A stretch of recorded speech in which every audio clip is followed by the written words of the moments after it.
Hi everyone. Welcome to today's Safety and Health webcast, How to Get Employees to Stop Taking Unnecessary Risks, sponsored by DuPont. My name is Tom Music. I'm an associate editor with Safety and Health magazine, and I will be moderating today's session. Thank you for joining us. In a few minutes, we'll start the presentation, but first, I want to go over some preliminary items. The views of today's speaker and organization are their own and do not necessarily reflect those of the National Safety Council or Safety and Health magazine.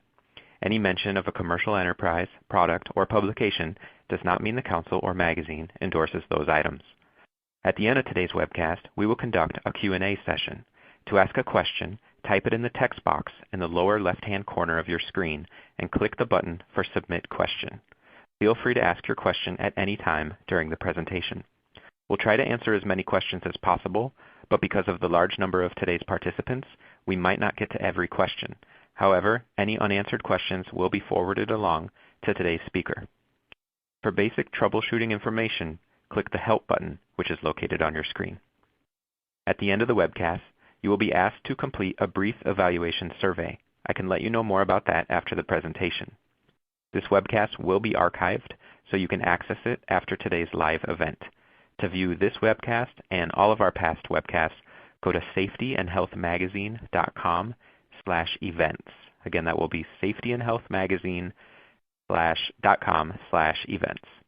With that, let's go ahead and get started. Our speaker today will be George D. Haber, Global Director of Instructional Systems at DuPont.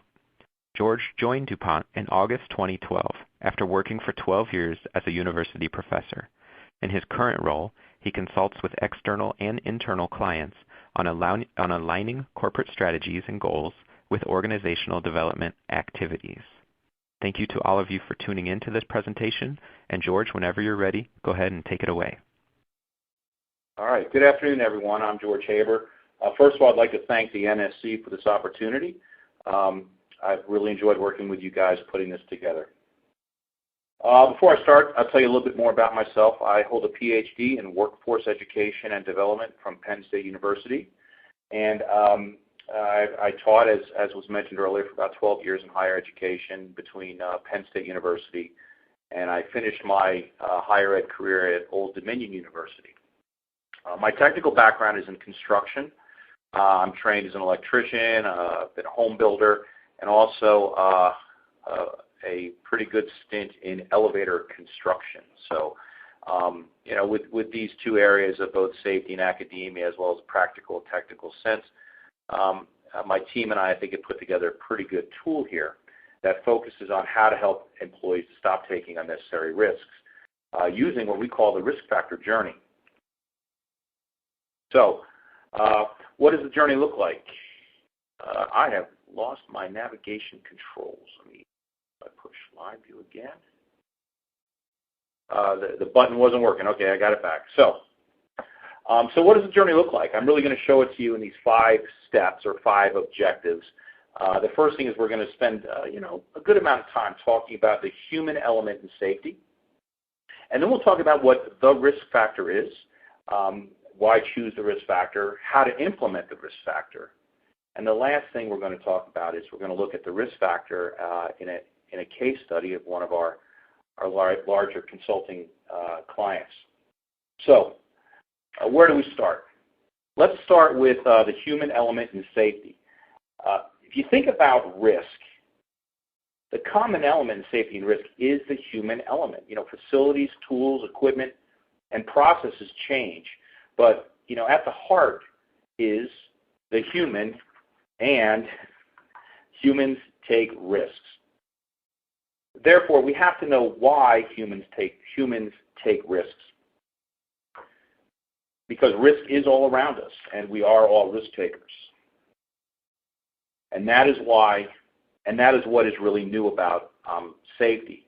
I have lots of conversations with lots of people about safety and what is new. And if you really think about it, as far as technology, techniques, tools, and equipment, there's not a whole lot new.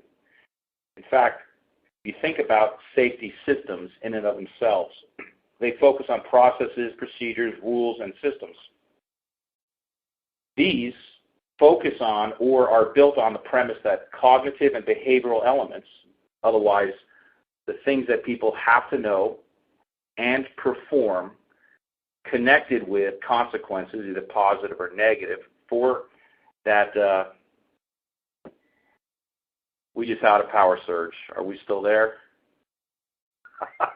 The phone blanked out on me. I'm going to Yep, we can continue. still hear you, George. We're all still there. We've got some bad storms coming here through Virginia Beach, and we did have a power surge there for a second. Nothing like a seamless and problem-free presentation. So I was talking about cognitive and behavioral elements, and these are often what are focused on, especially in safety systems, right? And many people believe that behavior-based safety systems focus on knowing what to do, making sure it's communicated to people, and that we set up safety systems to guide and reinforce those behaviors are all that's needed. But if you'll allow me to just challenge that for a minute, whether that's something you hold on to or not, but let's assume there might be more. It may not be so much about what we think and what goes on with us cognitively. But the bottom line is that rules, processes, behaviors, and safety systems were all that we needed. We probably wouldn't make irrational decisions, especially when we know better, right? How many times have you seen something happen where you work or experienced something and you just shook your head and say, what were they thinking? The bottom line is that we do make irrational decisions. Like, look at this guy. Do you think he's aware of laws or safety or, his work's guidelines and rules about, talking on the phone or driving while distracted? So how do we accept and retain irrationality into our lives? Because I think if we all looked, we all have an element of irrationality. The bottom line is that we are driven by, built up by, and our decisions are often guided by our past experiences. The decisions we make, good or bad, are reinforced by outcomes. If you think about it, if you make a bad decision and you have a bad outcome, you're likely to not do it again, whether that consequence is natural or artificial. And if you have a good consequence, meaning you save time, your boss patted you on the back for being so efficient or whatever, it's probably going to reinforce you to taking that decision again. So let's look at a decision a little bit deeper. So many of you on this call probably spent a lot of money and a lot of time on safety systems, partly to remove the variable of what? Really poor decisions, right? That's what we're trying to do. We're trying to control that variable. But systems, rules, etc., if you think about it, they're put together by people sitting around conference tables, drinking ice water, and they have all the time to think and consider all of the variables and possibilities of an action or a potential emergency. You have all the time to do it. So therefore, those rules, processes, and procedures usually are pretty sound, right? But these decisions and their outcomes, that's great, but can we manage risk out of all of the decisions that people make, that your family make, that your teams make? If we could, we would just need more rules and processes to be safe.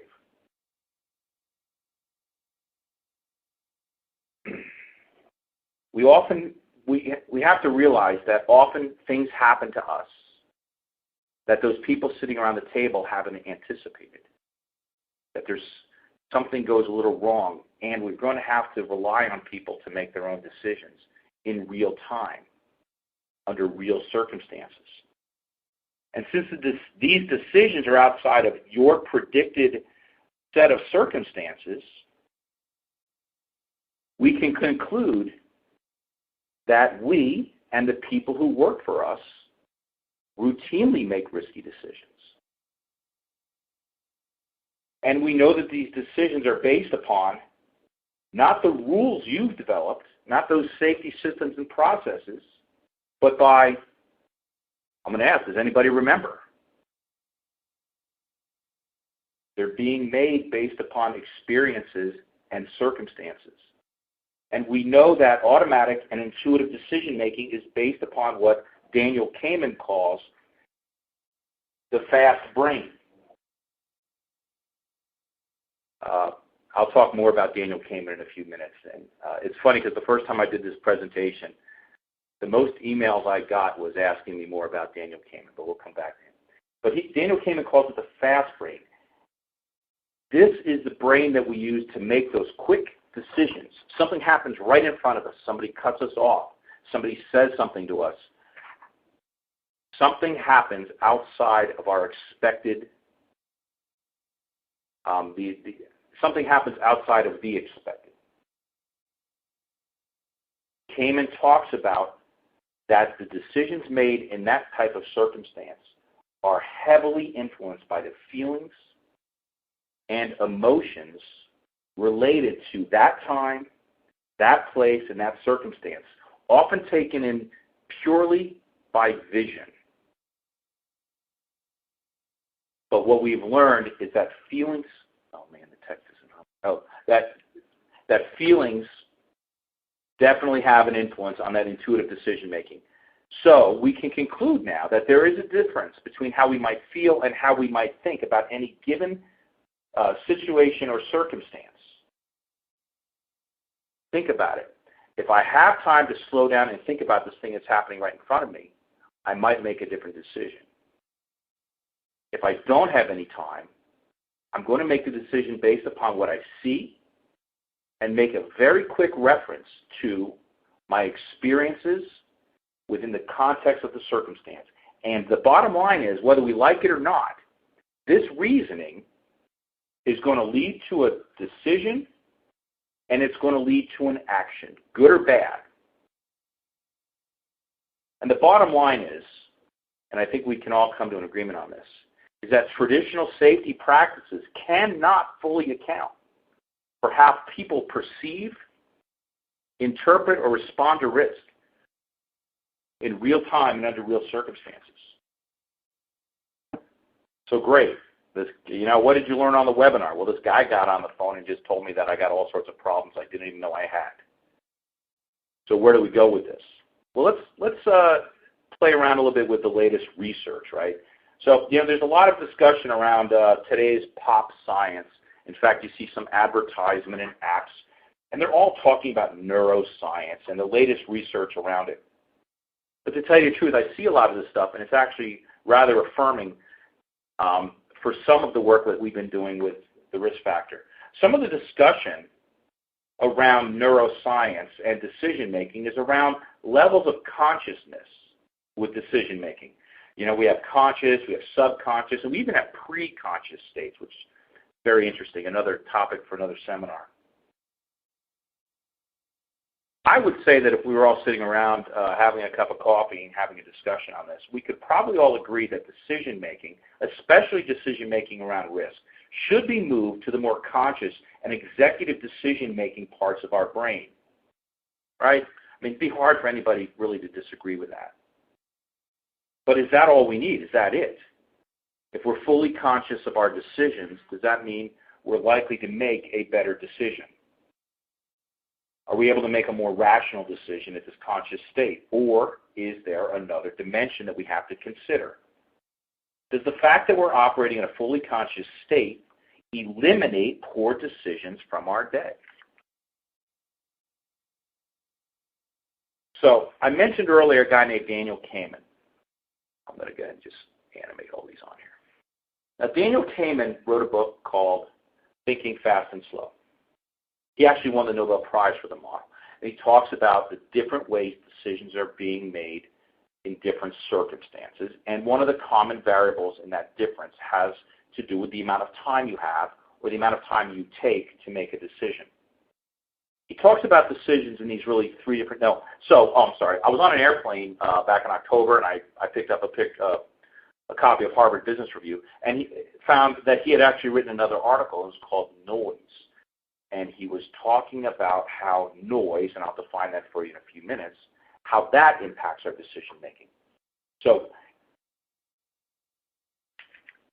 in the case of this article, Kahneman is concerned about the accuracy of decision making, right?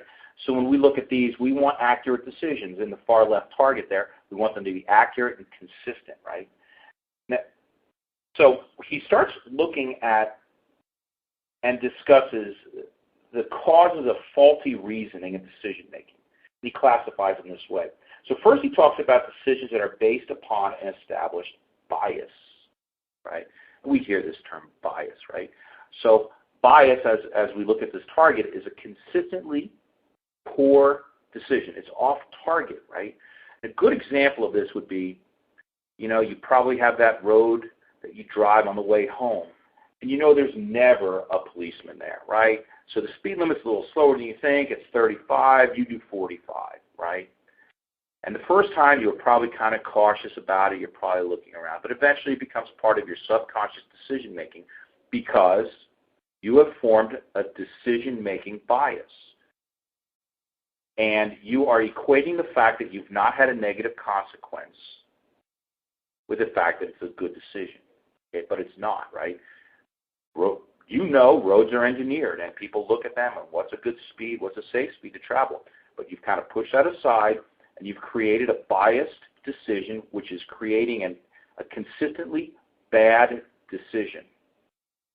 Then we have the concept of noise, and I actually really like noise because I'm actually dealing with this right now.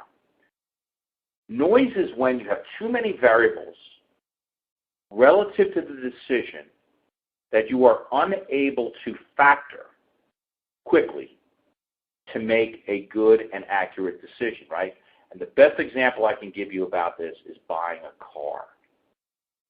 How many times have you been in a car dealership and you're kind of tempted, you're ready to go, but you say, well, let me go home and think about it.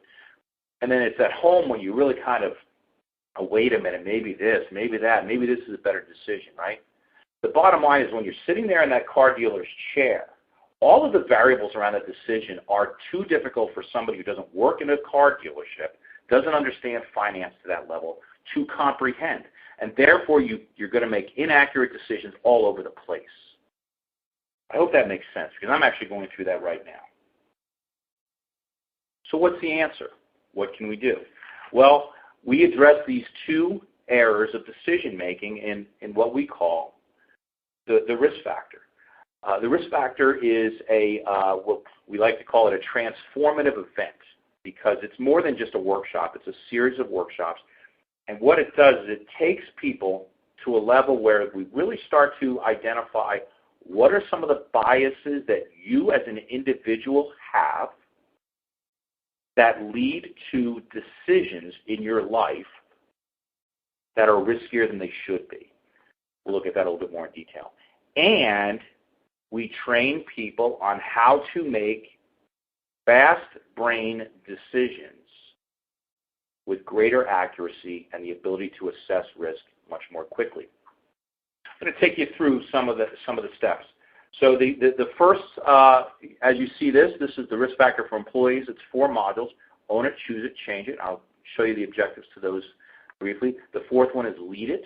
I lead it off a little bit because usually we like lead it to come in 2 months later. So own it, choose it, change it happen week after week, and then lead it 2 months later. See if there's anything. Includes media exercises, personal risk management workbook. If you ever go on YouTube and you Google DuPont Sustainable Solutions, you can see some of the videos we produce. Very high quality videos here in our own studio. We have another module called Champion It, which is focused on the supervisors, right? So what we're going to be doing is giving individual workers a new way to look at risk, new way to make decisions. And we really have to show the supervisors how to support and how to understand risk-based decision-making so that they can help their workers make better decisions. So the first module, as I said, was Own It. Very, very simple concepts here. We just really have 2 objectives. And, it's funny because you have a lot of people, if you ask them what levels of risk they think they're allowing in their lives every day, especially those who work in risky environments, many of them think they're taking far fewer risks than they actually are. Through a number of interactive activities, participants learn that they are actually taking many more risks, and that there really is never a safe space. You're always living with some level of risk. And the second objective is to recognize that if only a small percentage of decisions are risk-based, that we're putting ourselves in danger hundreds of times a day. We're going to talk a little bit more about that a little bit later. Oh, I just opened a menu. The second module we have is Choose It, and this is actually my favorite module. And this is where we really start to challenge people on the biases in their decision making. And how do we do that? We look at an epic disaster and the key principal decision makers leading to that disaster. And we walk our participants through what was the decision, because it's easy now to point back and say, oh, man, I can't. You know, we all say, what were they thinking, right, which is a slide I showed earlier, right? But we look at the decision. We look at what the potential external drivers were for the decision. I wanted to save time. I wanted to be more productive. But then, through a number of exercises, we get down and we start saying, well, yeah, sure, that was a driver, but still irrational. Were there any feelings or emotions based upon this person's experience that may have influenced the decision one way or the other? Here are the three objectives. Recognize why we choose risks. Understand we often make decisions based on feelings and emotions rather than logic and reason. And the last part is to understand how emotion-related decisions are often made subconsciously. In fact, you know, I do this webinar and I occasionally talk about this one person. And I can usually get everyone to agree and nod their heads and say, I can see that this person's emotion and fear of an irrational circumstance probably pushed him to make that decision. It's a fun activity. And the way this, as I said, this module goes, we look at an epic disaster, then we look at a pretty common workplace incident. And again, it's easy to point fingers at everybody else, but the third part of this is to kind of turn it around and say, let's look at some of the risk-based decisions you've made in the past. What was the driver, or when something went bad, what was the reason you told somebody? And then we have people really start to look inside themselves, and what were the emotional drivers behind that? Now, the third module is Change It.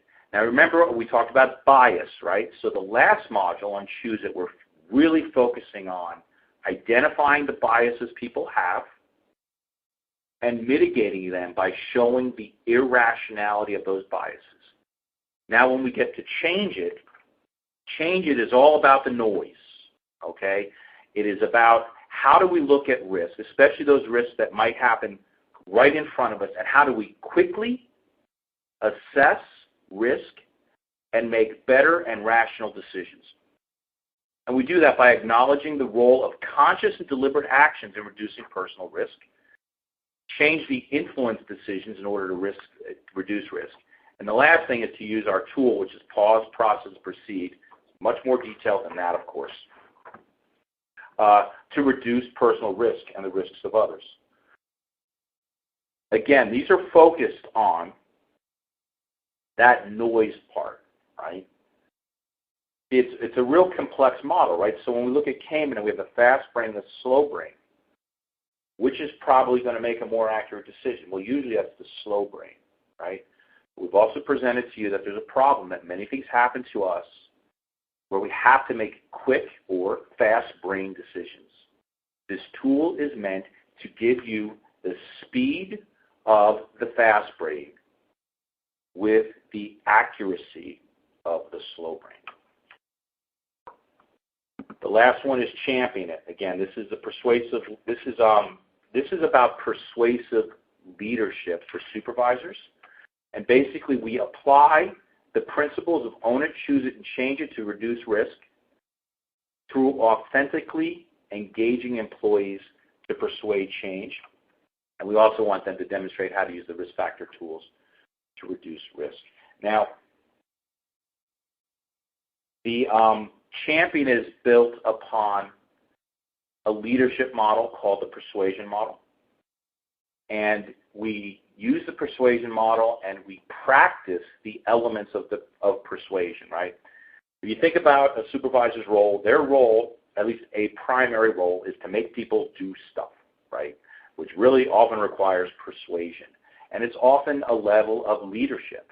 And this module allows them how to take the day-to-day activities of being a supervisor and how to exercise persuasive leadership through their day-to-day activities. The last module is Lead It. Lead It has been built off of many of the concepts of Champion It and is built around the concept of peer-to-peer leadership.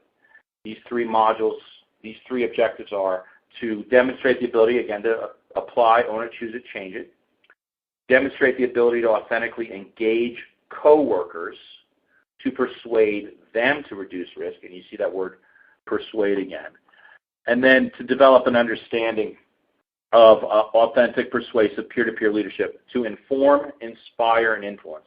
And those are the 3 points of our persuasive leadership model. Inform, your ability to communicate clearly. Inspire, the ability to make the message important, valuable, and internalized to the person you're speaking to. And the last one is how to apply influence. And influence has its own model too. And so the risk factor is this. The risk factor brings the participant to a level where their awareness of their own personal safety is raised through self-exploration and determining what is important and what is not important in their lives. The second part is about giving and practicing a personal risk assessment process to help make better decisions. I'm going to tell you a quick story, a personal story that happened to me a few months ago. I have an 18-year-old son. I'm very proud of him, and he's trying to get into one of the service academies. I had to drive him to an interview with a congressman because you need a congressional nomination. And as we're driving, it's late one night, we're on Route 81 in Virginia. A car in front of us swerves to the left and then makes a real sharp turn to the right and drives head first into the embankment on the side of the road. It flips over a couple of times and it rests sitting down, upside down. So my son and I pull the car over to the right, in a safe but rapid manner. And I look at my son. I'm like, let's go. And so we ran back to the car. And the car is upside down. There's smoke everywhere. And there's about a half a dozen people standing around. And so, I paused for a moment, which is our first step. And then I jumped right on it. And I reached into the car. I grabbed the guy. And I pulled him out to a safe place where we had, first aid, right?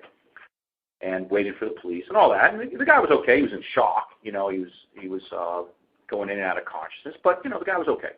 Now, later that evening, I was driving with my son, and my son was really starting to question himself. He said, Dad, I would have never done that. How did you know? How did you know it was safe to go in there? And I started thinking about it, and I realized that I had actually used the risk factor. And it was so funny, because I've been living this for the last 3 years, because, we developed it. And, the pause step, I did hesitate before I went in. But during that pause, I processed the risk very effectively. And in fact, I can still see it in my mind's eye. In fact, that's our first step. The mind's eye, I took a second, and I looked at the car, and I said, that guy's probably upside down in his seat belted in. I'm going to have to reach in there and figure out a way to unbuckle him so I can get him out. Fortunately, he already unbuckled himself, right?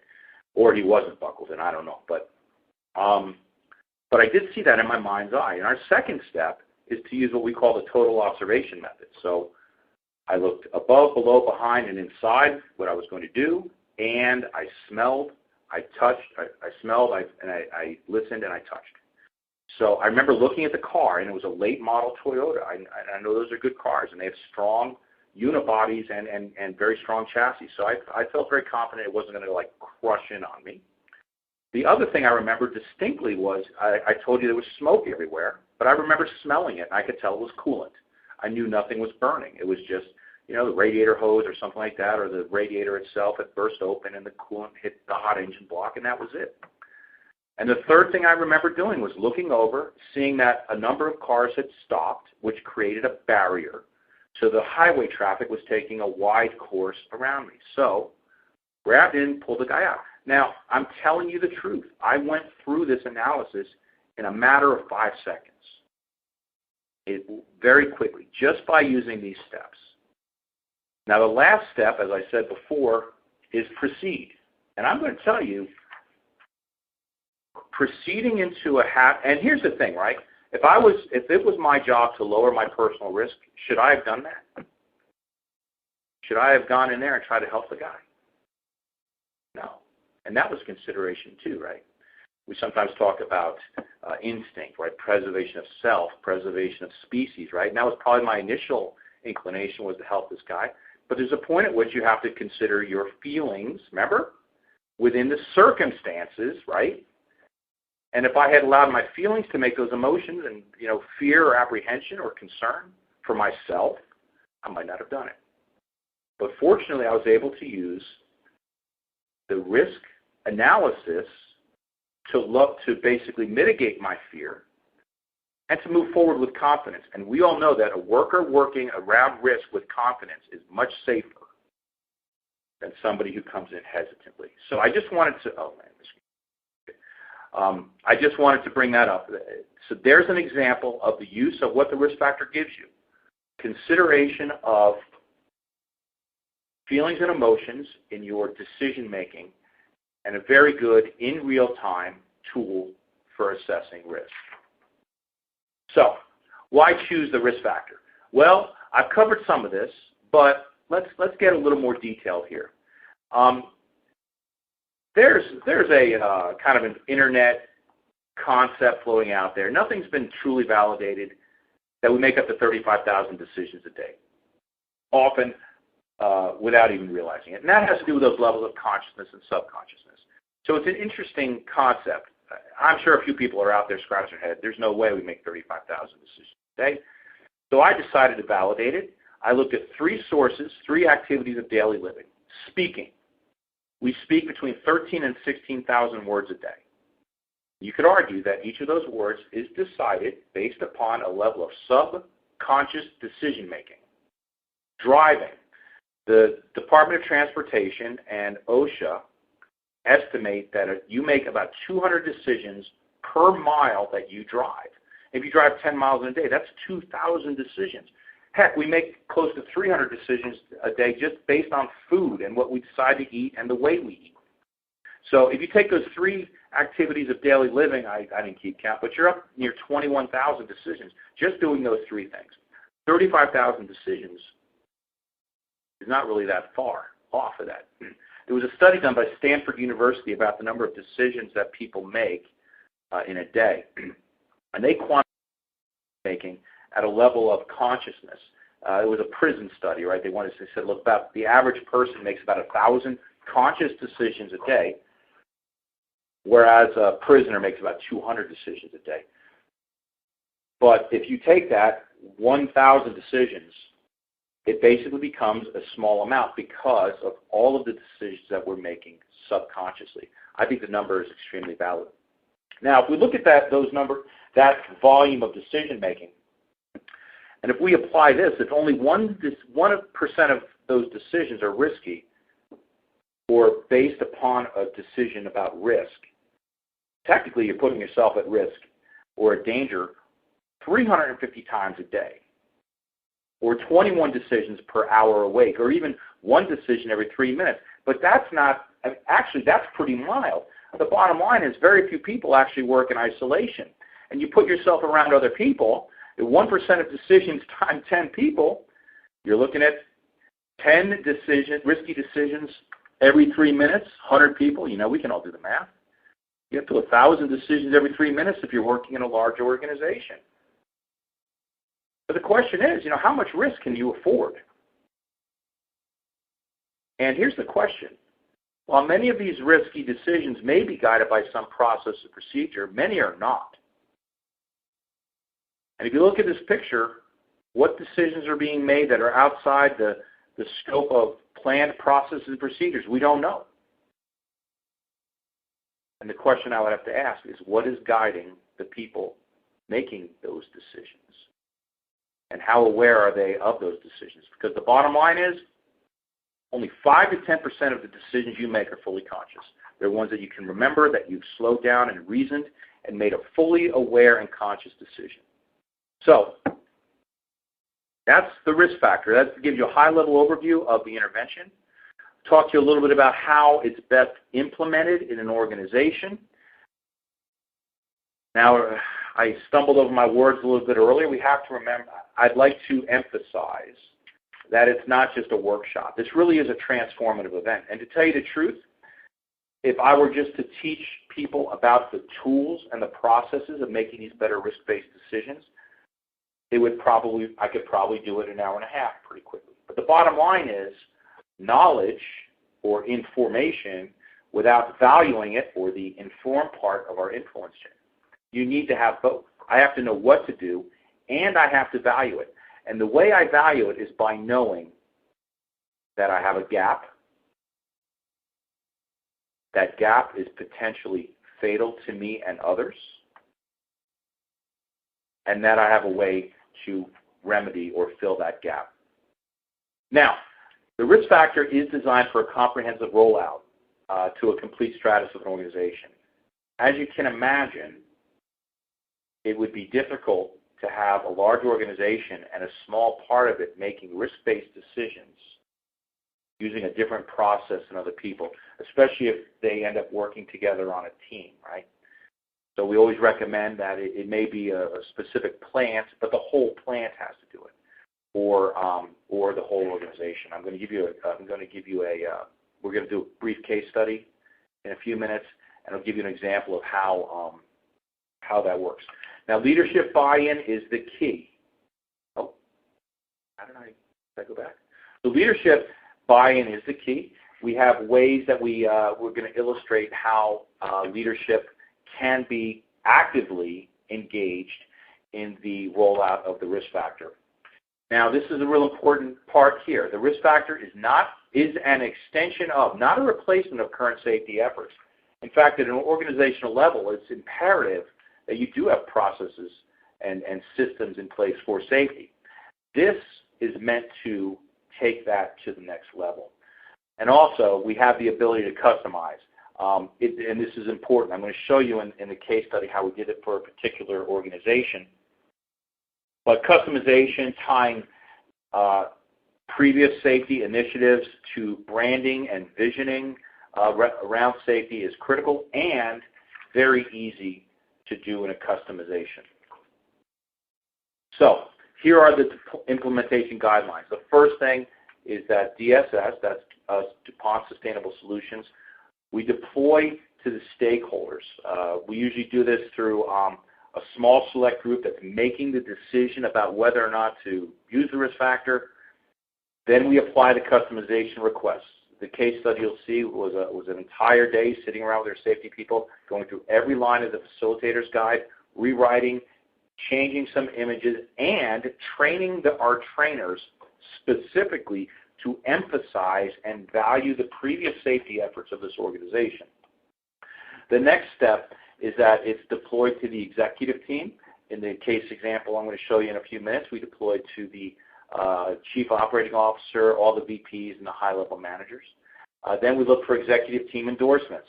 So this came in the form of individual videos that we pushed out to the organization and to individuals. And we also got them to endorse the risk factor initiative at the beginning of every train-the-trainer session. Then it's best to deploy it to the front line, and this might take the form of, there we go, to management and frontline supervisors, leaders, and champions. Again, each rollout and deployment is different on how the organization plans to sustain the effort. And the last one is to deploy it out to the employees through a train-the-trainer model, or we do our own trainings. So I'm trying to push through so we have time for questions. I'd like to show you this brief case study Our client was Norfolk Southern. You may have heard it's a railroad on the East Coast. They don't cross the Mississippi. They have roughly 22,000 miles of rail line and close to 30,000 employees. The interesting thing about Norfolk Southern is they received the E.H. Harriman Award for Railroad Safety 23 years in a row. And this is given to the safest railroad out there. But they still felt they could do more. They still felt their incident rates were too high. They still felt that they had problems with communicating the safety message and the value for safety that they wanted to have pushed out to their whole organization. So they came to us. We did an assessment. Some of our solutions had to do around data processing, risk registers, et cetera. But the large part of the initiative really focused around the risk factor. The solution really came in 4 stages. I'm going to walk you through them briefly. And that was through branding, safety messaging, training, and more safety messaging. And let me just take a minute and show you what that looked like. So branding is the attempt to take a large safety idea, bring it down to a narrative size level, and push it out to the organization, right? That really communicates that organization's commitment or feelings behind the safety message. Now, Norfolk Southern had a brand. It looked like this. It's I am safety, I am service, I am Norfolk Southern. And this is something that they played. You know, if you went on YouTube and looked at some of their stuff, that's what it said. Or if you looked at some of their own advertisements that they pushed out, this is what they said. The problem we said with this was our team determined that this message was too outward focused. It was focused, it seemed, on clients or on customers or on the community itself. So we decided to take it and create a brand that faced back at the employee that said, look, and this message is for you. So the message really is now, I am safety, I am service, I am coming home.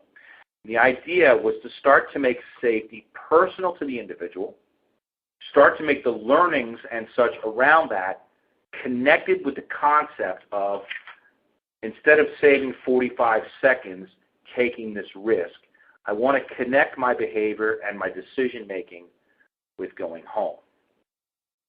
So that brand was made, started to push it out, people started to see it, it showed up on bumper stickers, on this and that. It raised a little bit of interest. People were wondering what was coming next. So then we took the brand and we started to weave it in with some safety messaging, right? The safety messages were built around the concept of, initially around their 6 tenets of safety. So we took a long-standing and established safety emphasis message that they embraced for a long time, and we wrapped I am coming home around it. This particular, I can't show you the video, but the video was actually around just a statement basically saying, and I'm paraphrasing, that no task is too important, no job too urgent, that we can't take the time to do it safely. And this one in particular was done by their chief operating officer. And then around that safety message, we wrapped the concept of I am coming home. Also, it was also introduced in their Safety Summit, an annual event where they actually unveiled all of this, and they started talking about their new training initiative. That training initiative, of course, as you would probably expect given the nature of this presentation, was the risk factor. The risk factor was then rolled out again, as I said earlier, to the executive leadership team, management. We did champion training, supervision, train the trainer, observation, and field rollout. And I forgot one thing on there, is that we actually did coaching. The champions were coached over a year with how to continue to have conversations, how to implement, and basically talking about goals, milestones, and how well they were doing it. Now, after the rollout, we basically put in more messaging. Now, this was probably my favorite part. So I have a team here that does instructional design. They were then charged with looking at and working with Norfolk Southern on what the top 10 to 12 safety problems they had the year before, We created safety messages around each of those elements. One was like foot safety, one's fall protection, situational awareness, line of fire, heat safety, all of these things. High level, and it's a term now being called microlearning. We've been doing microlearning for years. And it's like a 2-minute video that says, hey, remember your training on sprains and strains, lift with your knees, take your time, etc. We wrapped it in with the branding of I am coming home and the safety messages around the risk factor, and you might remember was pause, process, and proceed. And this allowed us to visually show workers doing everyday tasks while pausing, processing, and proceeding. And this allowed us to reinforce that concept, make it concrete through visual, based upon their last year's incidences. And that was the rollout. So I've given you an idea of why, we keep talking about risk and making people safe. What is it about? It's really about better decision making.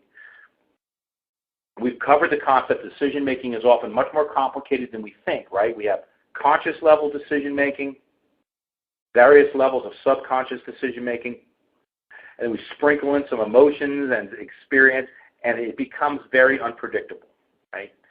So the idea is to acknowledge the emotional drivers, control for them in our risk-reward reasoning, and then apply a very systematic and thorough method of risk assessment that will drive us to better decisions. And that's really what the risk factor journey is about. And again, we covered some of the key, how we roll it out, and also a case study. Now, I'd like to thank you all for listening, and I know that you didn't have the ability to interrupt me, but I do appreciate the fact that I wasn't interrupted, except for the power surge. And I'm going to turn over for questions now, and I know that this is going to be handled by our hosts. So thank you very much for your time, and I'm happy to take your questions. Well, thank you, George. That was a great presentation, and really appreciate your insights and expertise and storytelling ability. I think you connected with what turned out to be a huge audience today that has asked a lot of questions already.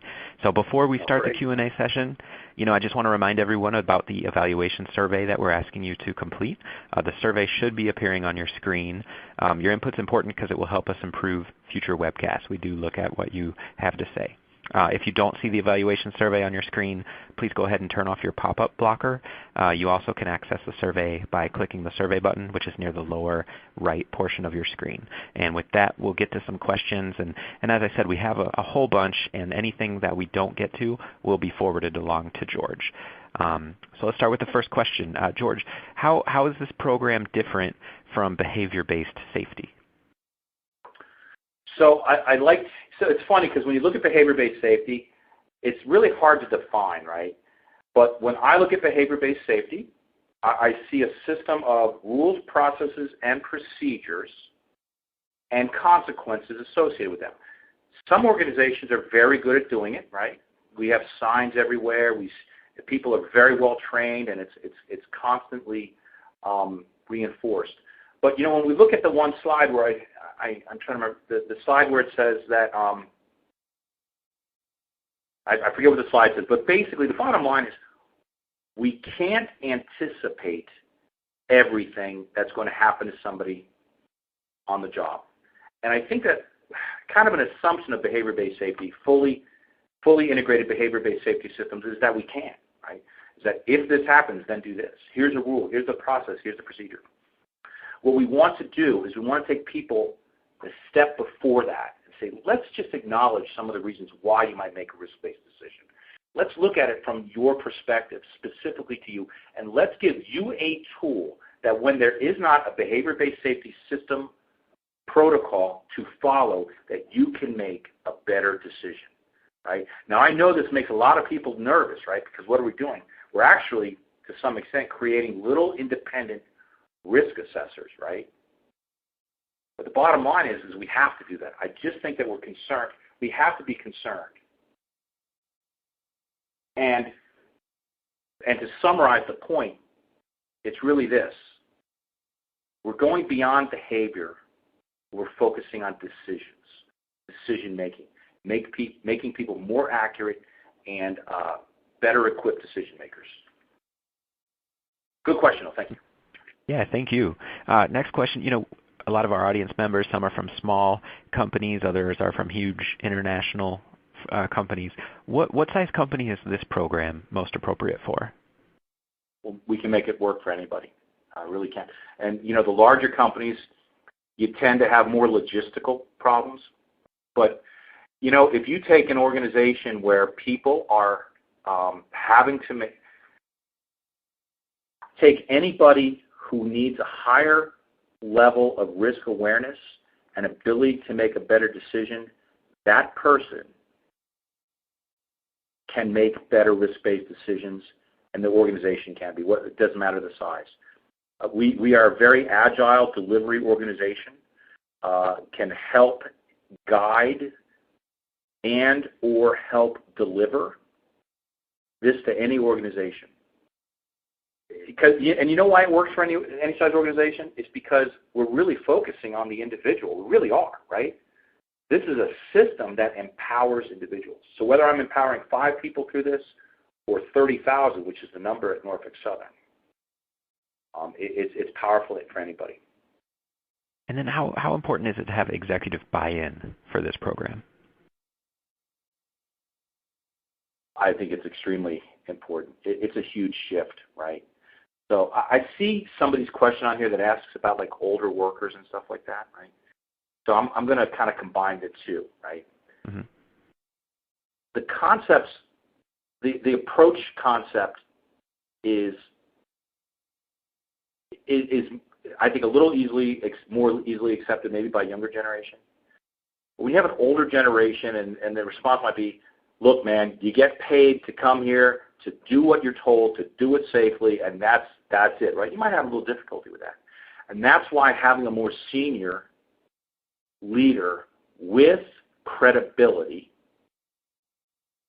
help to communicate the message and to begin the initiative is critical. We spent quite amount of time in the rollouts we've done with these, quite amount of time with the C-suite and with the vice president level, making videos that allow them to show. When we look at that persuasive model to inform, inspire, and influence, it allows those leaders to demonstrate and illustrate all 3 of those points within the context of this initiative that's coming. When a leader can stand up and say, I've been working for the railroad for 45 years. My family, my father worked for the railroad. That builds a level of credibility, right, which is an element of influence. And, I really care about the people that I know here at Norfolk Southern. I know hundreds of people from et cetera, so we can build that. And I'll tell you, and we actually even train the first-line leaders and managers, actually all the way up, to communicate using that persuasion model. So if we can use the persuasive model, get it to the leadership can be engaged and communicate their excitement, their endorsement of this new initiative. It becomes extremely powerful. Our next question here is saying very important. No, yeah, absolutely. No, and that's important. I think our next question has to do, we've spent a lot of time talking about the implementation process and the rollout. Mm-hmm. How do you sustain a program like this? What's the key to keeping it going once you've gone ahead and covered the implementation? So that's great, right? So we have coaching, which is a really nice model. So your champions, or whatever level of leadership you are empowering and giving the responsibility of sustaining this, you give that to them. There are some tools that are field-based tools that we expect supervisors to use to help teams discuss and implement risk. By the way, I didn't really talk much about that, but we call it the risk scale. And there are conversations that help us to identify and eliminate biases, at the same time doing a systematic analysis of the risk. So these tools are out there. Those are used. And we suggest using a series of videos that illustrate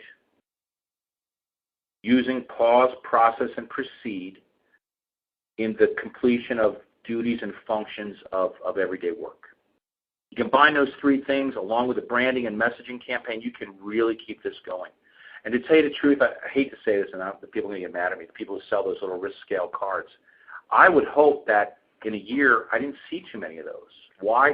Because the conversation has become so innate in whatever job briefing that it just makes sense to say, hey, what do you think the risk is? What do you think the risk is? There's a difference. Why is there a difference? And then to me and then what I would love is a year later somebody comes in and they just say, their perspective, a new person would be, they must have always done this because it makes so much sense. So there's your answer. Coaching, branding, and messaging. I'd follow up with video illustrations of people doing those tasks, and we are actually building that in a series of micro-learning right now that would help, and we've picked, like OSHA top incidences and things like that. We're actually putting out 40 this year that can also be purchased, and they help illustrate pause, process, and proceed within the context of doing everyday tasks. That's a great question, too, by the way. Yeah, thank you. Well, thanks for that answer. It's really helpful. We've got a few minutes to go here. Time for one or two more, I think. Next question is, how do you balance the risk factor training with compliance of regulations? So that is a great question. It's complete acknowledgement that the compliance and regulations have to be done, and usually have to be done first, right? Because if we're equipping somebody to make an independent risk-based decision, they have to know that this decision is outside the parameters of everything they've been trained to do.